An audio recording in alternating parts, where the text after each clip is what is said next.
Eu questiono isso, gente, porque nós estamos falando de um órgão imenso que controla todos os poderes do mundo e que apenas tem influência no mundo inteiro moderno e que apenas tem nos pilares de sua fundação a maior mentira da humanidade. Sim, nós estamos falando do Vaticano. Ou seja, será que dá mesmo para confiar?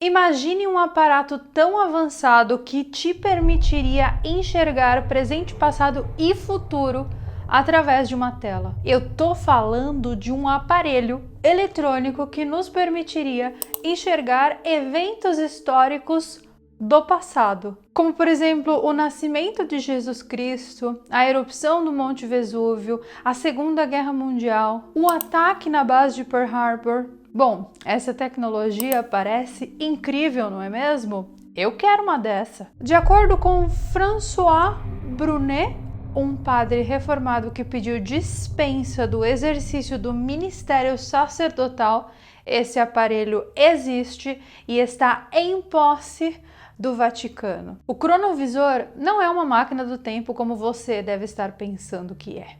Você não pode entrar nela e não pode voltar a um tempo no passado. Mas sim, ele é uma espécie de tela que consegue congelar um momento no passado e através de um visor você consegue acessar esse momento no passado e dá até para imprimir um momento no passado. Ele foi construído por um marceneiro italiano chamado Pellegrino Ernetti. Esse cara trabalhou com outros 12 cientistas que não podem ser nomeados, ou seja, o nome desses cientistas deve permanecer em sigilo porque não se sabe. E eles trabalharam no intuito de conseguir desenvolver essa tecnologia bizarra. A história da criação do cronovisor data de mais de meio século atrás. Então vocês vejam, hoje, no presente momento, nós não temos uma tecnologia como essa.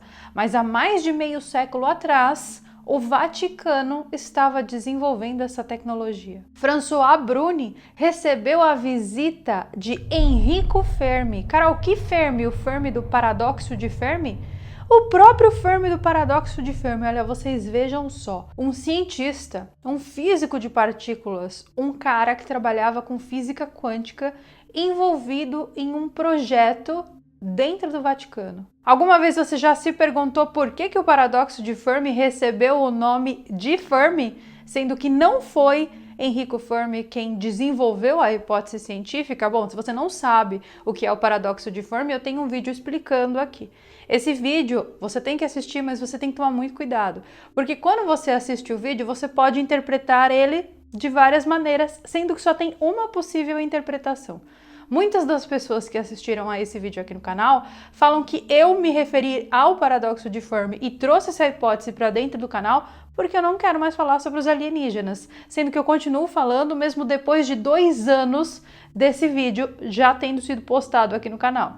A única hipótese de interpretação possível é entender o motivo pelo qual nós não recebemos a visita de alienígenas de maneira aberta aqui no planeta Terra.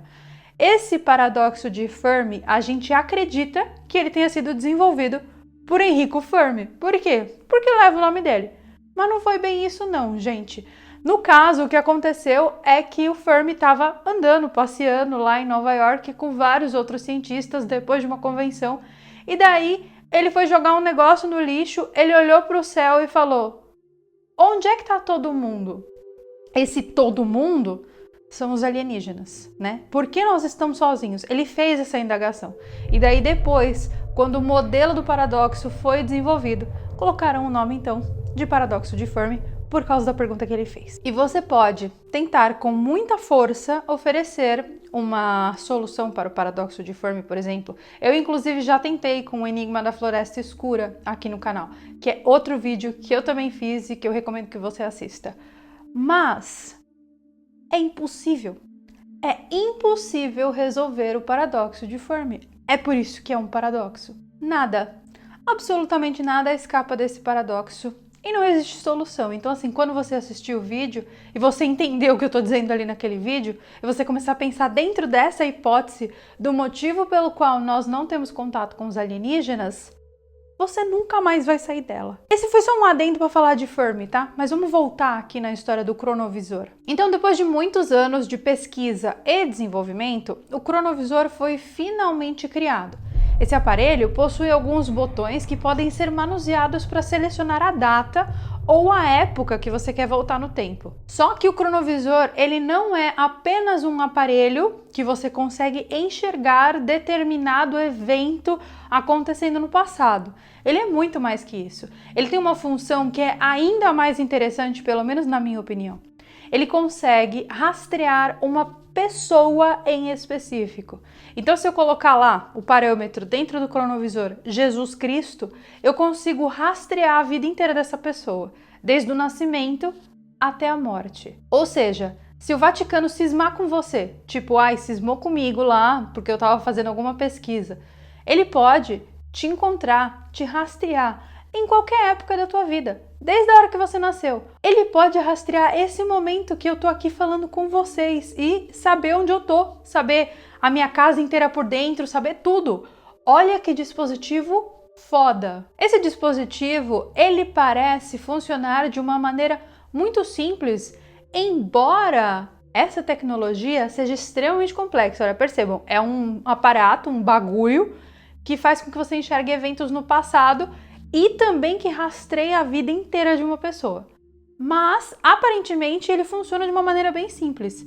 Ele capta toda a onda eletromagnética gerada por todas as ações de todos os habitantes do planeta Terra, pessoas que já pisaram aqui nesse planeta. Então, ele capta a vibração eletromagnética que essa pessoa emitiu enquanto estava viva. Aí ele transforma essa vibração eletromagnética em imagem.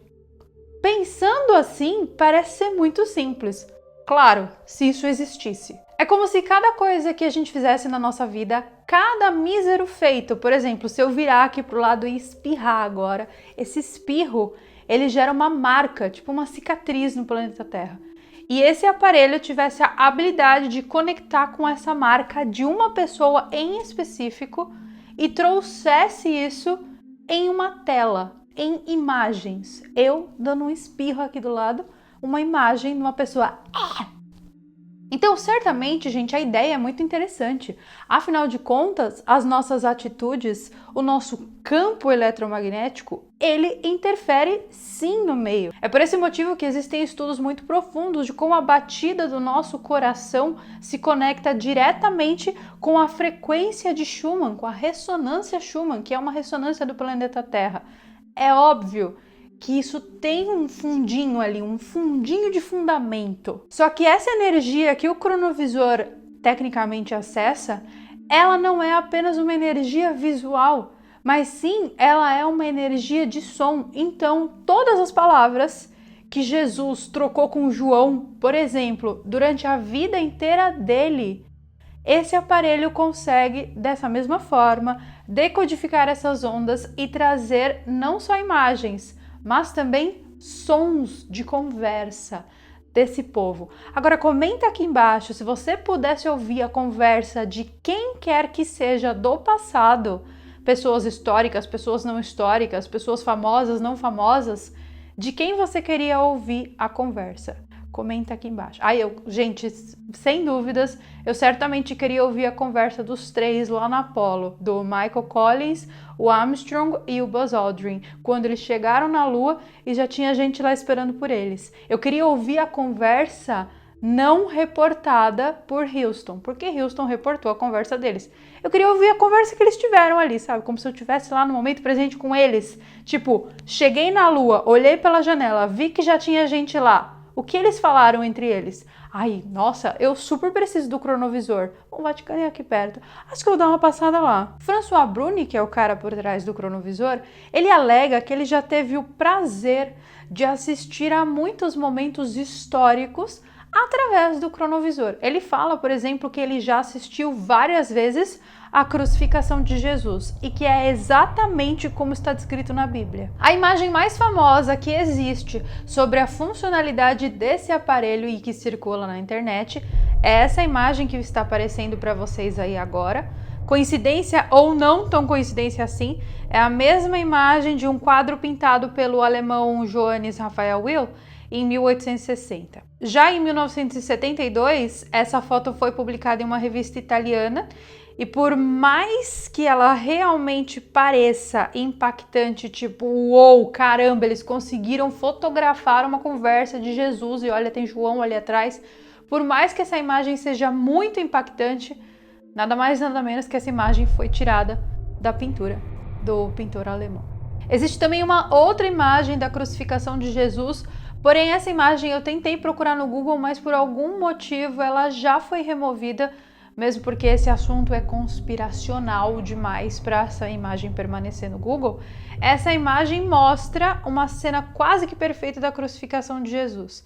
E essa cena supostamente teria sido registrada graças ao uso desse cronovisor aí. Mas era só uma escultura entalhada na madeira feita por Lorenzo Colò Valera.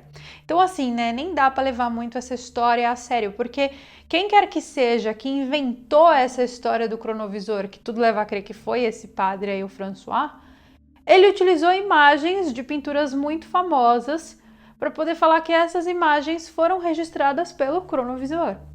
Só que assim, né, amigo? Não tá dando para te levar a sério, porque uma hora a internet chegou. E na hora que a internet chegou, as pessoas foram atrás da fonte dessas imagens.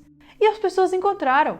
Além disso, existem várias controvérsias também sobre esse assunto do cronovisor, falando que as pessoas que inventaram essa história, elas confessaram em seu leito de morte para os seus parentes e familiares próximos que eles tinham inventado essa história. Mas é aí que fica a pergunta. Será que essa história foi realmente inventada? Ou será que depois do burburinho que a matéria italiana causou, né, nas pessoas quando essa história foi publicada, será que o Vaticano de uma certa forma não podou a situação e não maquiou a situação para a gente achar que esse dispositivo não existe, quando na verdade ele existe e pode hackear ou saber tudo sobre a vida de uma pessoa desde que ela nasceu até quando ela morreu? Eu questiono isso, gente, porque nós estamos falando de um órgão imenso que controla todos os poderes do mundo e que apenas tem influência no mundo inteiro moderno e que apenas tem nos pilares de sua fundação a maior mentira da humanidade. Sim, nós estamos falando do Vaticano. Ou seja, será que dá mesmo para confiar que essa história é real ou que não é real? Eu tô questionando, gente, apenas porque eu sou uma pessoa muito questionadora. Eu sou bobinha. Afinal de contas, o Vaticano nunca mentiria para nós. Nunca mentiu e nem nunca mentirá. Mas essa história de ter um dispositivo que dá para ver o passado e rastrear a vida de uma pessoa realmente tem um tom muito fantasiado, né? A gente realmente queria que esse dispositivo existisse, porque nossa, responderia tantas dúvidas. Mas o que me assusta nessa história toda é que o Vaticano, ele tem total certeza de que a história que está na Bíblia é a história original, real.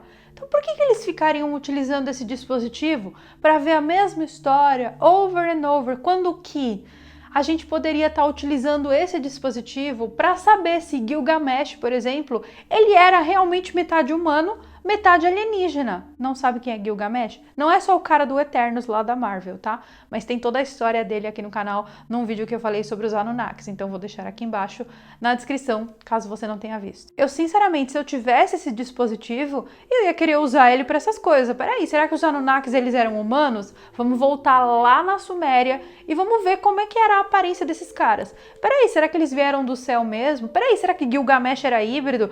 Peraí, onde foi parar Cleópatra? Gente, eu estaria preocupada em pesquisar coisas que não são tão certas assim, né? Afinal de contas, a gente tá falando do fucking Vaticano. Se eles não acreditam na história da crucificação, quem é que vai acreditar? Inclusive, talvez essa inquietação do Vaticano em saber tanto se Jesus existiu pode estar nos revelando outra coisa que a gente nem tinha pensado, que é: Jesus Cristo nunca existiu. Durma com essa. É uma hipótese, gente, e existe uma pesquisa muito séria em cima disso. Mas eu não vou falar sobre essa pesquisa aqui no canal, porque vocês devem imaginar que só do fato de eu pensar em falar já tem gente me odiando.